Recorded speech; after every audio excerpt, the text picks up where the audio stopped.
Dan kan pelik sekali kan. Ada orang yang buat umrah tapi sembahyang dia tak ada.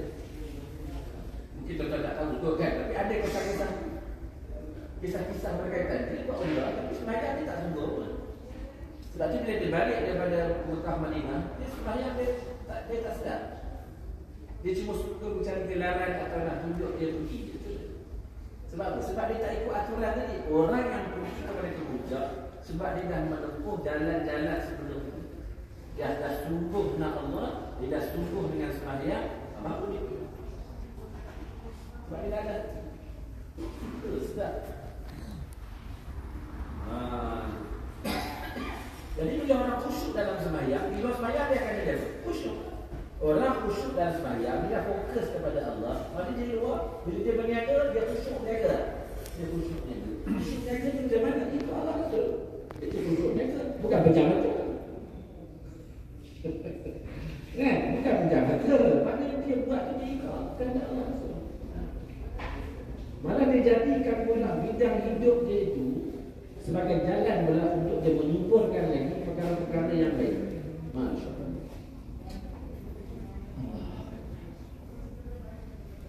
Dia perkara ni kena sentuh selalu kan. Kena sentuh selalu. Tak sentuh selalu memang kita tak perasan. Kita akan perasan sayanglah apa nak pergi. Kita pun tanya anak semalam kan. Okay. Kita tak ada. Lepas tu dia turun main bola pakai seluar pendek. Kita tak ada tentu. Tadi hang semayang pakai seluar pendek, kenapa pakai kain? Atau hang pakai seluar? Kita tanya dia lagi. Tak contoh lah, ni saya bagi contoh tarbiyah kan. Anak kita semayang, saya boleh main bola, boleh? Pergi dia pakai seluar pendek. Balik cepat, lagi nak maghrib lah. Dia keluar pakai seluar pendek tu, kita tak nampak tadi nak semayang. Tapi kita tanya dekat anak kita, kamu semayang pakai seluar pendek ke pakai seluar panjang?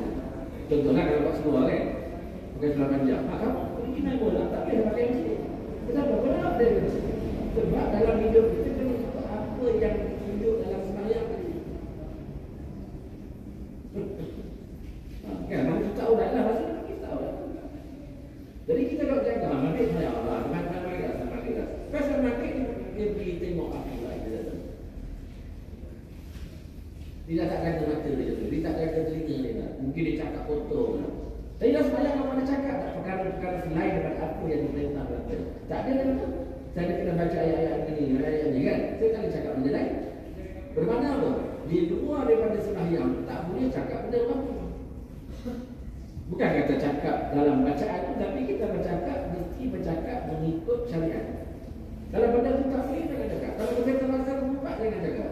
Kalau kita rasa cakap tu boleh mencacat kita orang, jangan cakap. Dalam sembahyang kita tak boleh. Dalam sembahyang ni semua dalam sembahyang dia keluar. Kalau ekonomi lagi lah. Sebab tu kita lah mengasih ekonomi sebab apa? Sebab kita nak sembahyang dengan air ni. Siapa yang patut sediakan air tu? Orang Islam lah. Bila nak sediakan air tu mudah. Bukan tak sedia air macam ni. Tapi nak kena ada satu yang lebih besar dia tu ni. Nak kena ada engineering dia. Nak ada pengurusnya. Nak ada rawatan air. Macam-macam. Jadi bila dia ada semua ni, mana orang Islam, dia kena kuasai lah dunia. Tak punca dah, tak sayang. Tak cerita tutup aurat lagi. Bila tutup aurat tak kena ada pakaian. Sekarang pakaian itu siapa yang hasilkan? Kilang apa? Kilang mana? Siapa designer ni? Contohlah. Jadi bila kita tengok pak tutup aurat saja, Masya Allah. Orang Islam ni memang dia kuasai dunia. Nampak masjid ni tak sayang. Semua dia terpakaian.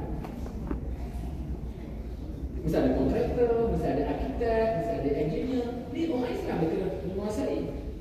Jadi maknanya apa? Bila kita pergi kepada sembahyang dan faham kehendak sembahyang, ekonomi bangun tak? Tak kita pergi tak kisahlah.